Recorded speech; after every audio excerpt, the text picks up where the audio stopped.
what's up you guys?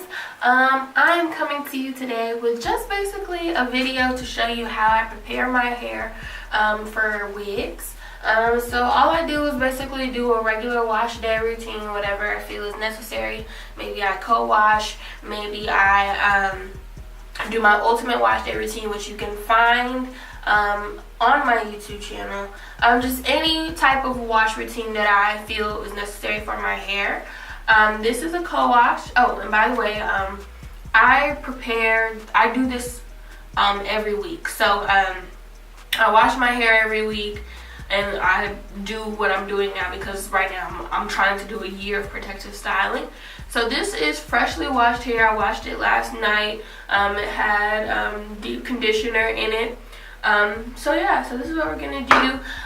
You don't need many things for this to prepare your hair under wigs. You just need your Denman brush, a rat tail comb, and your favorite gel or whatever to keep it and hold. I like to use the olive oil Eco Styler gel. Honestly, I just use it because I'm trying to get rid of it. I'm not trying to be a product junkie anymore, so yeah, that's what I use.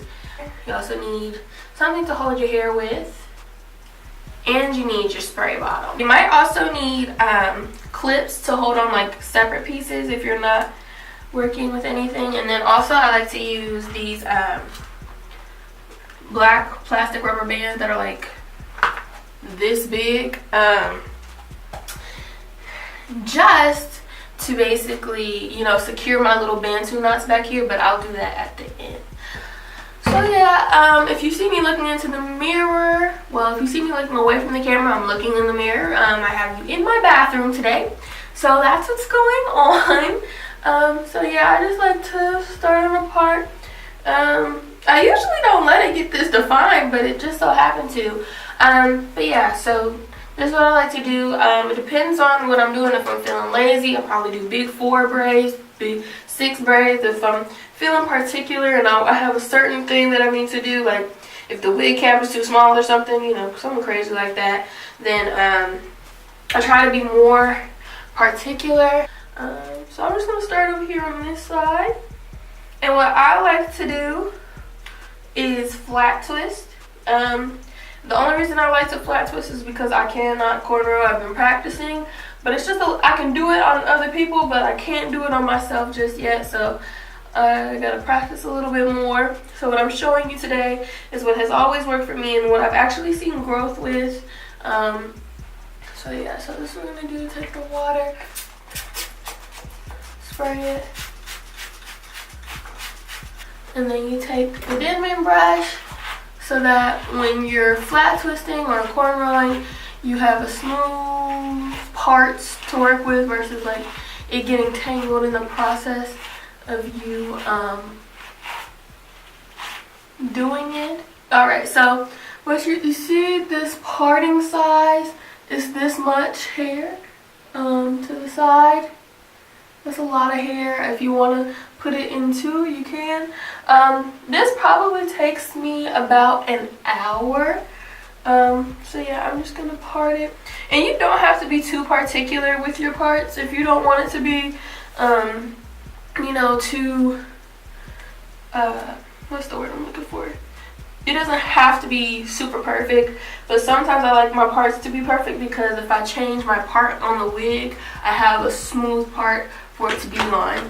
So yeah, so I just try to make sure it's perfect. Not at least perfect in the front, because you know you can't see the back of your head too well.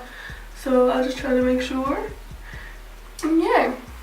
Okay, so on a normal day, what I would do to make sure that my hair is still moisturized, well, is like after I wash it, I put in the leave-in conditioner, the cream, and the oil, and then I follow up with a gel, which is what I'm using today. But since I moisturized and did all of that last night, I don't have to worry about that. So I'm just gonna go in with the gel.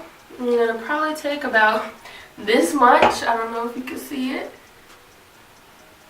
Yeah, I'm gonna take about that much, and I'm literally just gonna slap it on there. Honestly, like flat twists are really hard to they're easier to get untangled. So what I'm doing is I'm taking the gel and I'm putting it on both sides of the hair, on the perimeter. So like not on the actual hair, but on the roots of it, so that when I'm grabbing the hair, it'll grab smoothly, and it will work its way down to the actual hair. So yeah, I just take it, put it on the back like that, put it on the part like this, and put it definitely in the front. So I'm not finna give you guys a flat twist tutorial because I barely know how to flat twist myself. But just to be a little bit more specific, I'm gonna come up a little closer to the camera, and I'm going to take these two pieces and do that, and then I'm gonna grab another piece like so, and then I'm just gonna keep going as I grab another piece, twist, grab another piece, twist, and yeah, so that's how you do it. That's pretty much it. You're gonna do that all over your head, and yeah, we're just gonna probably speed through this now. So let's.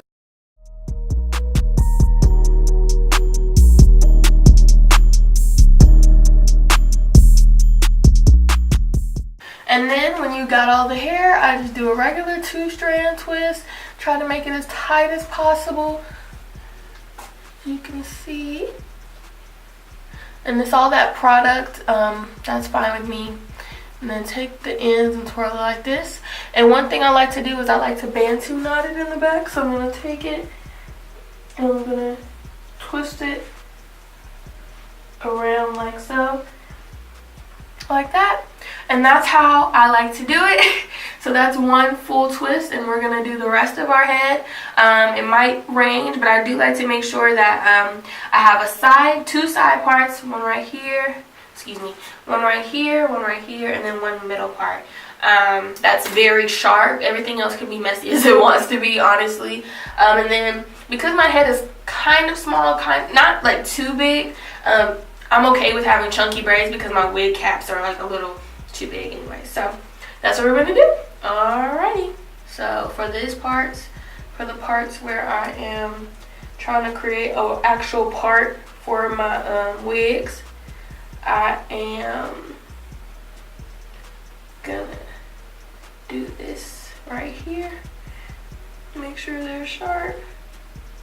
And the way I do my parts is I line it with the arch of my eyebrow, which don't ask me why I do this. I just always, like my hairdresser, she would always tell me, well, this is where your part is.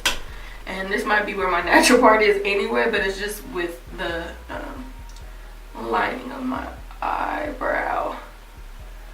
Just to make sure that I don't lose the parting for my my part in real life, I just like to slab on the side that I'm not working with the Eco Styler gel and just work that all the way down. Even on the back of my head, I know it's probably crooked, I don't know what, but that's what I like to do. And then also do it on the other side.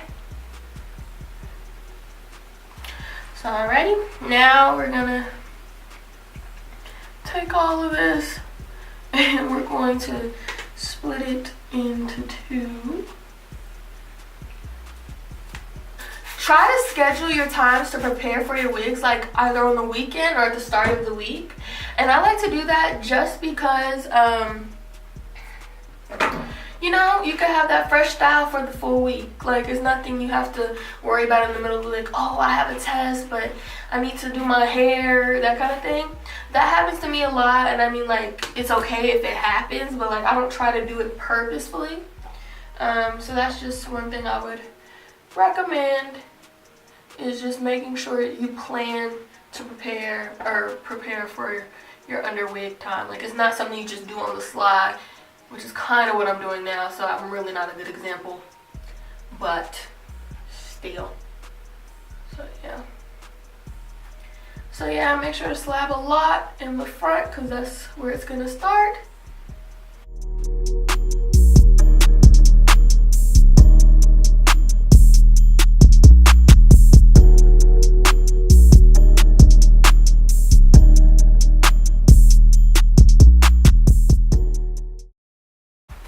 Try to make sure you grab your baby hairs too. You could start with your baby hairs or your edges, whatever you like to call them.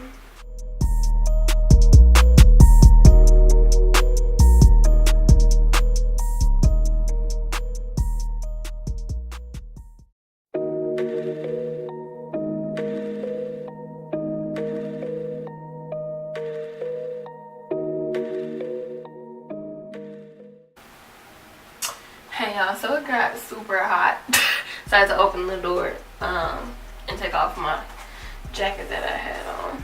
But I'm finna show y'all how I do the middle part. Hopefully I'm centered with y'all because I'm really not gonna be looking at the camera.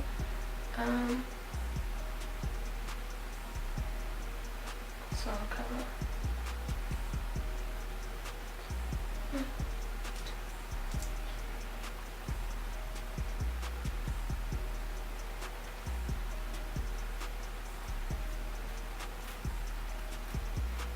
Also, if you can, put in the comments below, like, if you know how to cornrow, and like, how did you learn, and how old were you when you learned? Because I'm curious. I don't know why I don't know how to cornrow. I don't know if it's just because my mom never taught me or what, but it's definitely useful as far as doing sew-ins, that kind of thing. Like, I feel like I could do a sew-in, but because I don't know how to cornrow, can't do a sew-in. Alright, so that's how I part the middle. And I kind of try to make sure that one's almost straight throughout the whole thing. If it's not, then it's not, but I try to. And so I'm gonna get a little bit bigger, even though, like, they need to be as flat as possible, but I don't care. It's whatever you want to do underneath your wig. So if you don't care enough for it to be straight, you literally, like, if it depends on a wig too. Like, if you have to have some type of help from your natural hair for the wig, then you know you need to do what you need to do accordingly. But if you don't necessarily need your natural hair for the wig, which is for the most part my thing, then, you know, don't worry about it.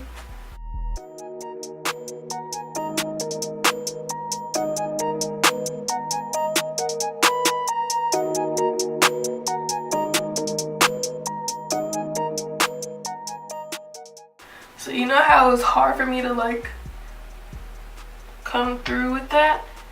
Kind of try to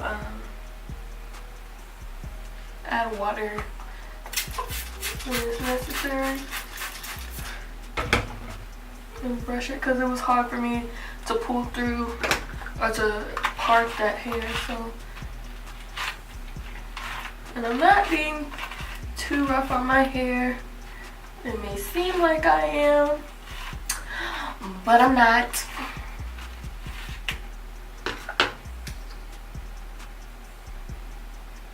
You notice how, like, this really doesn't even have a distinct part? Yeah, that's exactly what I mean. So, we're gonna slap some. And I don't know if I'm being really heavy with the product just because I'm trying to get rid of the Eco Styler or what, but yeah. And this whole cast, like, of course, it's gonna be on by the time it's time for you to, that's why I wash my hair every week, because I put so much product on it, and it's not too heavy for my hair or anything like that. I'm doing what is appropriate for my hair, so always do what's appropriate for yours. You know, alter this. Like, I want you to look at this and be like, okay, so this is what I need to do for my hair, but then I need to probably change this up and do a certain thing differently. You know, I don't want you to feel like this is set in stone, because it really isn't. I'm literally just doing me.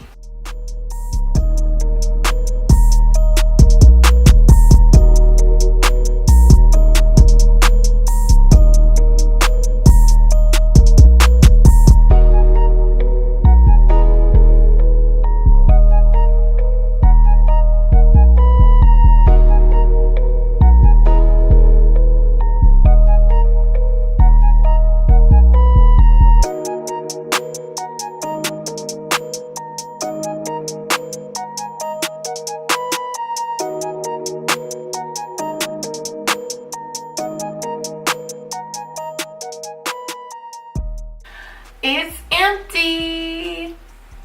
Yay! That means I could get something new now.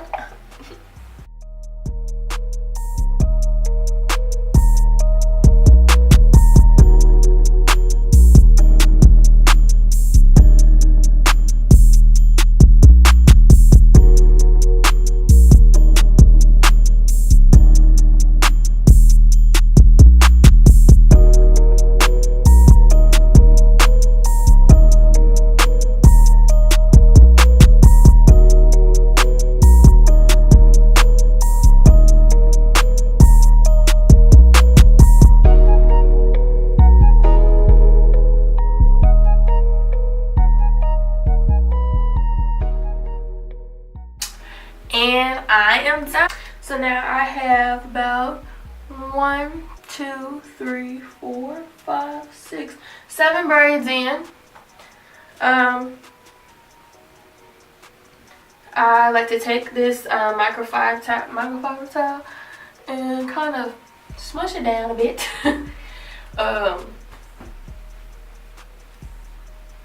Kind of soak up with that product. And then I like to take this mousse and put it in my hand. This is kind of broken, so it's going to come out liquidy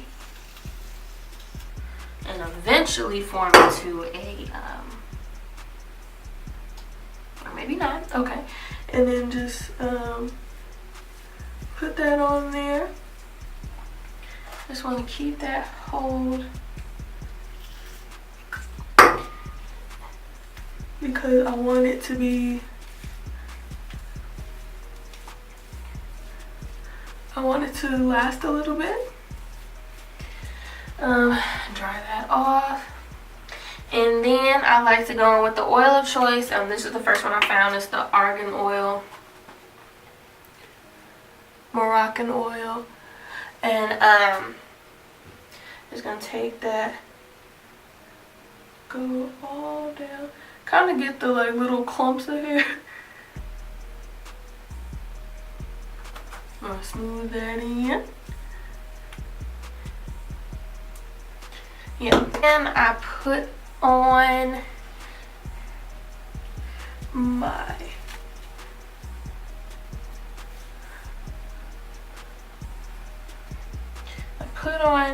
my brown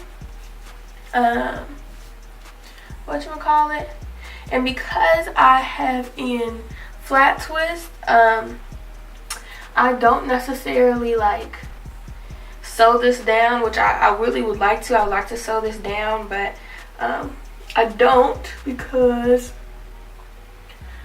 it's flat twist and it won't be secure anyway. So this is what it looks like. And I am done preparing for my wigs, and I'm going to put on a wig however I want to, and that's how I prepare my hair underneath a wig. The next video you'll see will probably be me putting on a wig and showing you and reviewing the wig. So that's what we're gonna do. But thank you guys for watching, and I hope you come back, like, comment, and subscribe, and I'll see you later, Katie Bugs. Bye.